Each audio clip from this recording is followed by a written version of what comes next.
Uh, yeah. Uh, yeah. Uh, yeah. Uh. E você, junto com o Márcio, vocês tiveram esse ímpeto de assumir um Paysandu que estava moralmente para baixo. Isso daí não precisa nem você entrar em muito detalhe, porque era perceptível. E você uniu o desejo de mostrar que você estava melhor, uma pessoa melhor, com a responsabilidade de salvar o Paysandu de um rebaixamento. Não, perfeito. A visão é perfeita nesse sentido, porque se você parar para pensar, acho que o desejo de todo profissional é ter estabilidade para desenvolver as suas convicções. E eu tinha esse cenário no clube que eu estava. Eu já estava na terceira temporada e eu tinha muita autonomia, trabalhando num clube empresa de investimento estrangeiro, de uma rede de clubes. E quando o Maurício me ligou, eu não hesitei. Porque para mim era realmente, eu disse isso aqui na minha chegada, era uma oportunidade de ressignificar a minha história, de voltar para um clube que eu tenho tanta identidade, um clube gigantesco, numa Série B de Campeonato Brasileiro, o que hoje é uma competição muito bem estruturada. Eu falo que desde a primeira Série B que eu disputei, em 16, hoje a Série A é um campeonato internacional, a B virou a C virou a B, então todos os campeonatos ganharam mais visibilidade, ganharam mais receitas. Então hoje a Série B é um campeonato espetacular. Mas assim, eu não pensei nem por um único segundo. O Maurício me ligou, contando aqui curiosidades, assim, eu não fiz ajuste financeiro com o Maurício. Sério? Ele me ligou, minha esposa um dia pode contar essa história do ponto de vista dela. O Maurício me ligou às 7h40, eu estava tomando banho. Eu falei, ela foi no banheiro, me avisou que ele estava me ligando. Eu falei com ele 8h05, no mesmo dia, às 17 horas, eu estava dentro do avião e eu já dormi em Belém na segunda-feira que ele me ligou. Então, assim, foi tudo muito rápido. Eu queria muito poder mostrar que tudo aquilo que aconteceu no passado não resultou num resultado direto de acesso, mas que tinha ciência e que eu poderia ressignificar os erros que eu cometi. Então, assim, foi algo realmente assim, ó, foi um clique que me deu e falou, eu vou aproveitar essa oportunidade, ele está me dando, é curta, e o Paysandu, aquilo que você falou, e pouca gente fala, e o Márcio até às vezes no íntimo comenta comigo, cara, ninguém comenta que o Paysandu tinha muita chance de rebaixamento, porque pareceu fácil, porque o básico bem feito, depois de feito, ele parece perfeito, e não é verdade, assim, a gente pegou um clube que estava há 10 jogos sem vencer, que na 25ª rodada só tinha 5 vitórias, e uma janela de transferências fechada, em um ambiente interno que não era bom. Então a gente vem e consegue finalizar a competição com 50 pontos na 13ª colocação, e aí ao final parece que não, foi tranquilo assim, era tranquilo de fazer, e não era o que você falou. E eu tive a oportunidade de falar aqui de uma pergunta que foi feita na coletiva, se eu pudesse traduzir tudo que aconteceu em uma única palavra, seria coragem. Nós tivemos muita coragem, muita coragem. Márcio, pelo prestígio que ele tinha no Paysandu, pela rejeição absurda que teve quando o nome dele veio à tona, e o meu cenário é diferente, eu empregado, com muita estabilidade, um excelente relacionamento onde trabalhava, mas eu opto por vir por isso, pela identificação que eu tenho e pelo carinho que eu tenho por esse clube.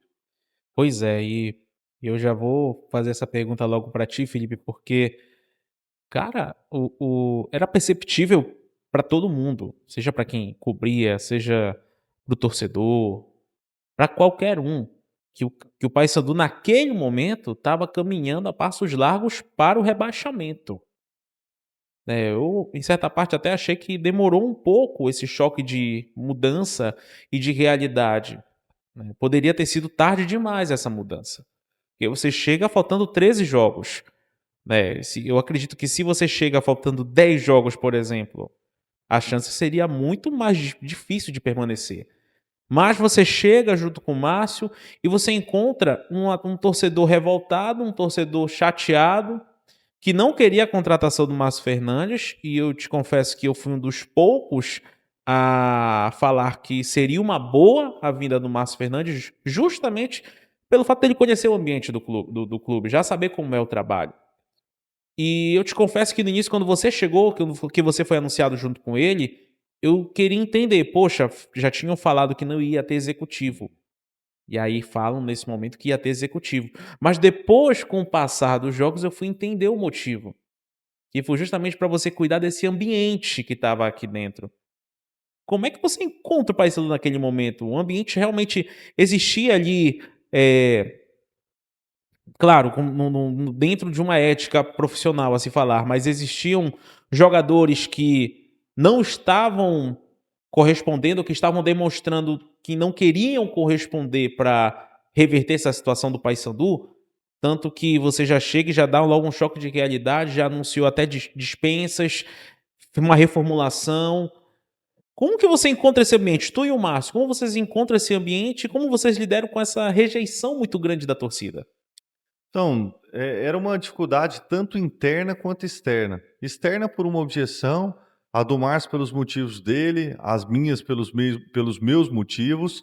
Então a gente tinha um ambiente externo muito contrário à nossa chegada e unifica, né, potencializa. Não era só a chegada do Márcio, era a chegada do Márcio com o Felipe. Então potencializava essa rejeição e internamente um ambiente difícil.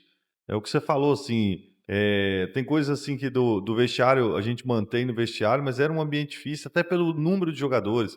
Não é muito difícil de entender. O atleta de futebol, um atleta de alto rendimento, ele tem que ser necessariamente competitivo. É uma premissa básica. E a partir do momento que você tem 39 atletas e só trabalha viajando, por exemplo, numa viagem fora de casa a gente faz com 20, metade desse elenco fica. Então metade desse elenco fica, metade desse elenco não tem oportunidade de participar do jogo, de receber uma premiação. Quando o atleta ele não faz uma boa minutagem, quando ele não participa dos jogos, ele vai ter uma perspectiva de emprego na próxima temporada menor. Então, assim, o atleta estava enxergando, faltava 70 dias para o final da temporada. Então, tudo isso contribuía para o ambiente, ainda mais uma insegurança, por uma mudança do modelo de jogo. O técnico passou aqui antes e o Márcio tem características de jogo diferentes, então gerava também uma insegurança no atleta. Então, todo o contexto somado aos resultados não vindo. É o que você falou, quando a gente vem para o primeiro jogo em casa contra o Guarani, a gente sai perdendo. Então, assim, a torcida já insatisfeita com a contratação do Márcio, com a chegada do Felipe, ali naquele jogo, a gente tirando 20 atletas da possibilidade de estar presente no jogo, uma nova metodologia de trabalho, a gente sai perdendo, vem vaia no intervalo, vem insatisfação da torcida e, felizmente, com muito trabalho, com sabedoria na condição do Márcio, com a graça de Deus, a gente consegue a virada e aí as coisas começam a melhorar. Eu sempre digo que não é um bom ambiente que leva à vitória, por incrível que possa parecer. Às vezes as pessoas têm uma ideia, não, se a gente tiver um bom ambiente interno, a vitória vai vir. Não. Isso é uma coisa que ao longo dos anos eu fui entendendo. É a vitória que traz um bom ambiente. Quando você ganha, eu brinco internamente, até depois dessa primeira vitória eu compartilhei isso com um colega de trabalho. É muito mais fácil corrigir as coisas vencendo. Os problemas eles não deixam de existir, mas é mais fácil. Fica mais fácil quando a vitória vem, o presidente está mais feliz, o torcedor está mais feliz, no próximo jogo vai ter mais gente no estádio. Então tem uma série de fatores que contribuem quando a vitória vem. E graças a Deus ela já veio no primeiro jogo e depois saímos, perdemos o jogo, mas voltamos, ganhamos de novo. Então ao longo dessa caminhada, a gente sempre conseguiu manter a vitória perto. E quando a vitória está perto, o ambiente fica melhor. Mas o grande desafio era isso, era gerir esse ambiente interno dessa insatisfação dos atletas, da insegurança deles também de uma mudança de comando.